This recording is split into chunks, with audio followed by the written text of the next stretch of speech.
അങ്ങേയറ്റം വെറുപ്പും verbal റേപ്പും cyber വേട്ടക്കൂട്ടങ്ങളും കാശ് കിട്ടിയാൽ തരാതരം ഏതു പക്ഷത്തിനു വേണ്ടി നാണംകെട്ട പ്രചാരവേല ചെയ്തു കൊടുക്കുന്ന PR ആചാര്യന്മാരുടെ അശ്ലീലങ്ങൾ വിദ്വേഷം നാറ്റുന്ന ഫേസ്ബുക്ക് വിട്ട് കുട്ടികൾ യുവാക്കൾ ഇൻസ്റ്റഗ്രാമിലേക്കുള്ള മൈഗ്രേഷൻ പലായനം ഒരു പുതിയ വാർത്തയല്ല. പക്ഷേ BJPയെ പിന്തുള്ളി കോൺഗ്രസ് പേജിലേക്ക് ഫോളോവേഴ്സിന്റെ കുതിച്ചുകയറ്റം പുതിയ വാർത്തയാണ്.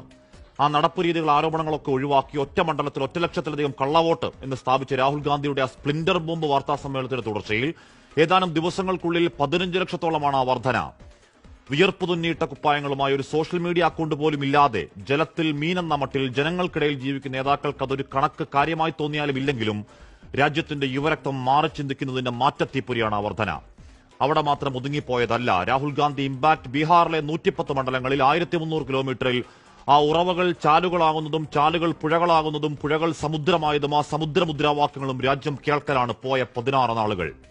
അധിക്ഷേപങ്ങളുടെയും പപ്പുവിളിയുടെയും നേരത്തെ പറഞ്ഞ PR പണികൾ പുല്ലുപോലെ കുടഞ്ഞെറിഞ്ഞ് മോദിയോട് നേർക്കുനേർ നിൽക്കുന്ന രാഹുലും ലാലുവിന്റെ പുത്രനും കൈകോർത്തങ്ങ് നെഞ്ചുവിരിച്ചപ്പോൾ കാവിക്കോട്ടകൾ പൂർണ്ണയും കത്യഹാരമടക്കം മധുബനിയും മുങ്കേറും ഗ്രാമത്തിൽ ഇടവഴികളിൽ നഗരത്തിന്റെ ഹൃദയങ്ങളിൽ തെരുവിലേക്കൊഴുകിയത് ലക്ഷങ്ങളാണ്. ആ ബീഹാർ കേവലം ഒരു സംസ്ഥാനമല്ല, ഈ രാജ്യത്തിന്റെ രാഷ്ട്രീയ അടിയൊഴുക്കത്രയും ഉറപൊട്ടിയ ക്രാന്തികാരി ചരിത്രമണ്ണാണ്. ചരിത്രകാലത്ത് സാരാനാഥിലേക്ക് പുറപ്പെട്ട ബുദ്ധന്റെ മണ്ണാണ്. ഇതിഹാസകാലത്തെ മൈഥിലിയുടെ മണ്ണാണ്. ആ ഗൂങ്കി കൂടിയ രാഷ്ട്രീയമായി അന്തരിച്ചു ആദരാഞ്ജലികൾ എന്ന് കളിയാക്കിയവർക്ക് മുന്നിൽ ആനപ്പുറത്തേറി ബെൽച്ചിയിലേക്ക് പെരുമഴയത്ത് രാജ്യത്തിന്റെ ഹൃദയങ്ങളിലേക്ക് ആഴ്ന്നിറങ്ങിയ സാക്ഷാൽ ഇന്നലെയുടെ മണ്ണാണ്. രഥയാത്രയ്ക്ക് വിലക്കിടാൻ ആർജവം കാട്ടിയ ലാലുവിന്റെ മണ്ണാണ്.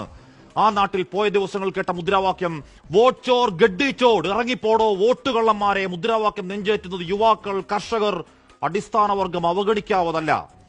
ആറ്റം ബോംബിന്റെ തുടർച്ചയിൽ വരുന്നുണ്ട്. മോദി മുഖം പൊത്തി ഒളിക്കേണ്ട ഹൈഡ്രജൻ ബോംബെന്ന് പറയലാണ് രാഹുൽ ഗാന്ധി. ഇടനാഴികളിൽ കേൾക്കുന്നു അത് വാരണാസി. ഈ രാജ്യത്തിന്റെ ചരിത്രത്തിൽ ഇന്നേ വരെ ഇല്ലാത്തവണ്ണം ക്രെഡിബിലിറ്റി നഷ്ടപ്പെട്ട് നാണം കെട്ടു നിൽക്കുന്ന ECയെ വരാൻ പോകുന്ന വിവരങ്ങൾ ബാധിച്ചാലും ഇല്ലെങ്കിലും ആ യാത്രയെക്കുറിച്ച് മുഖ്യമന്ത്രി പിണറായി വിജയൻ കമാന്നൊരക്ഷരം മിണ്ടിയാലും ഇല്ലെങ്കിലും ആ 16 നാളുകളിൽ വീശിയടിക്കുന്ന കൊടുങ്കാറ്റ് രാജ്യത്തിന് കരുത്തോടെ ഉറപ്പ് നൽകലാണ്.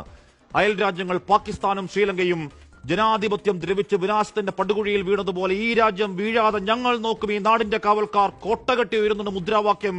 നഹി ചലേഗി നഹി ചലേഗി താനാഷാഹി നഹി ചലേഗി. പ്രിയ